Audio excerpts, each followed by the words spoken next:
Lahat ng pananakot ginawa sa akin dito.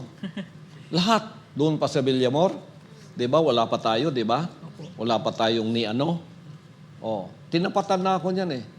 45, Bible. Pili ka, saan ang malakas diyan? Sabi sa mga ministro natin. Alakala nila, takot ang mga ministro mamatay eh. Oh, kung ordinaryong tao pa yun, manginginig na. Pag nanginig ka sa isang tao, siya ang Diyos mo. Oo, wala kang faith sa Diyos kung ganun. Pero itong mga ministro ko dito, naturuan yan. Amen.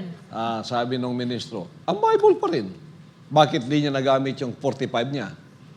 Oh, itong 45, makapangyarihan. Sabi ng ministro, mas makapangyarihan ng Bible. Ito pa rin ang gagamitin ko. Oh, ang ibig sabihin nun, kung pipiliin mo yung Bible, babarilin ka niya. Kasi mas makapangyarihan ng 45 niya. Hindi niya nagawa.